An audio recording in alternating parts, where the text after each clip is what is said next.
नीला असीम समुद्र, सफेद झागदार लहरें, हवा में नमक की नमी और एक गहरी शांति। सामने एक ऊंची पहाड़ी पर खड़ा है काबो डिरामा फोर्ट, गोवा का वो किला जो पत्थरों से नहीं, आस्था और इतिहास से बना है। कथाओं में कहा जाता है ये वही स्थान है जहां भगवान श्री राम ने अपने वनवास के कुछ दिन बिताए थे। यहाँ की हर रेतकण मानो रामायण की कथा सुनाती है, जहाँ समुद्र की लहरें भी जय श्री राम के संग बहती प्रतीत होती हैं। कभी इतिहास किताबों में नहीं मिलता, वो हवाओं में छिपा रहता है। कभी लहरों के साथ बह जाता है तो कभी किसी मंदिर की घंटी में गूंज उठता है। गोवा का काबो डिरामा भी एक ऐसा ही स्थान है जहाँ समुद्र सिर्फ जल नहीं बल्कि कथा का साक्षी है। ये वही भूमि है जो मानो प्रश्न करती है, क्या रामायण केवल अयोध्या तक सीमित थी या इसका विस्तार सागर तटों तक भी था। स्थानीय लोक कथाओं और प्राचीन दंत कथाओं में वर्णित है कि वनवास काल में श्री राम, सीता और लक्ष्मण दक्षिण दिशा की ओर यात्रा करते हुए इस सागर तट तक पहुंचे थे। उन्होंने यहीं कुछ समय के लिए विश्राम किया था। कहा जाता है कि उस समय यहाँ समुद्र का किनारा घने वनों से ढका था, जहाँ से राम ने समुद्र देव के दर्शन किए थे। इसी से इस स्थान का नाम पड़ा काबो डिरामा, पुर्तगाली भाषा में केप ऑफ रामा अर्थात राम का किला।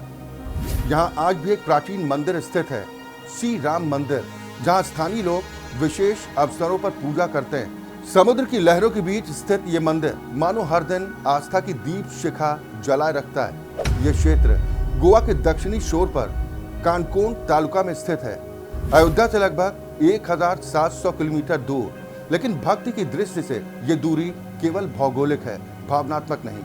यह किला लगभग 300 फुट ऊंची पहाड़ी पर समुद्र की ओर झुका हुआ खड़ा है।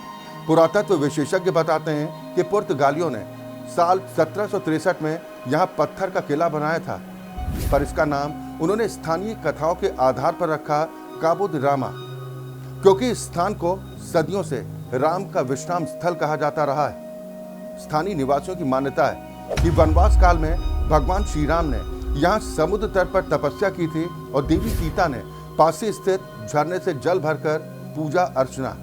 कहा जाता है कि सूर्यास्त के समय जब श्री राम ध्यान में बैठे थे तब समुद्र की लहरें उनके चरणों को छूने आती, जैसे प्रकृति भी उन्हें प्रणाम करने आई हो। ये कथा आज भी पीढ़ियों से सुनाई जाती है, जहाँ श्रद्धा और इतिहास की सीमाएं एक दूसरे में घुल जाती हैं। नीचे फैला है नीला सागर, दूर तक फैला स्वच्छ तट और बीच में खड़ा है वो विशाल किला जो मानो कह रहा है, मैंने समय को गुजरते देखा है। लहरें दीवारों से टकराती हैं और हवा में घुला समुद्र का संगीत ऐसा लगता है जैसे कोई पुरानी गाथा खुद दोहरा रहा है। यही वो दृश्य है जहाँ इतिहास, आस्था और प्रकृति एक साथ संवाद करते हैं। लहरें पूछती हैं, राम यहाँ आए थे? हवा उत्तर देती है, हाँ, और उनकी स्मृति अब भी यहाँ बहती है। कई भारतीय और विदेशी शोधकर्ताओं ने इस स्थल पर अध्ययन भी किया। कुछ पुरातत्वविदों के अनुसार यहाँ के भू आकृतिक स्वरूप और तट की दिशा रामायण में वर्णित दक्षिण सागर तट के विवरण से मेल खाती है।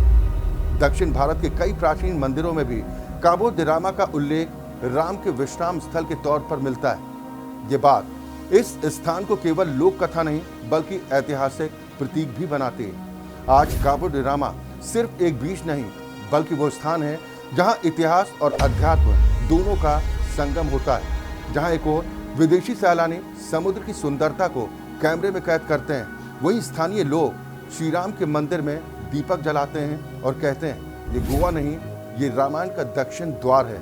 यहाँ सूर्योदय किसी आरती के जैसा लगता है और सूर्यास्त मानो भगवान श्री राम के वनवास के अंत का प्रतीक। ये वो स्थान है जहाँ आस्था और आधुनिकता टकराती नहीं बल्कि एक दूसरे की पूरक बनकर चमकती। अगर ध्यान से देखें तो इस स्थल से हर हिस्से में कोई ना कोई प्रतीक छिपा है। किले की ऊंची दीवारें मर्यादा का प्रतीक हैं, असीम सागर त्याग और विस्तार का प्रतीक है और वो छोटा मंदिर श्रद्धा और विश्वास का केंद्र। यहाँ आने वाला हर व्यक्ति कुछ पल के लिए मौन हो जाता है, क्योंकि इस मौन में भी राम बसते हैं। आसमान पर फैले नारंगी रंग में लगता है मानो समुद्र ने स्वयं रामायण की संध्या ओढ़ ली हो। लहरें अब भी धीमे स्वर में कहती हैं, राम यहाँ थे और अब भी हैं, हर लहर में, हर पत्थर में। किला टूटा है लेकिन इसकी आत्मा अमर है। ये भूमि बताती है इतिहास पत्थरों में नहीं, स्मृतियों में जीवित रहता है। और शायद इसीलिए जब कोई यात्री यहाँ आता है तो उसे लगता है ये सिर्फ गोवा नहीं, ये वही धरती है जहाँ समुद्र ने भी राम नाम सुना था। काबो डी रामा, जहाँ हर लहर में इतिहास बोलता है और हर पत्थर में रामायण सांस लेती है। जय श्री राम।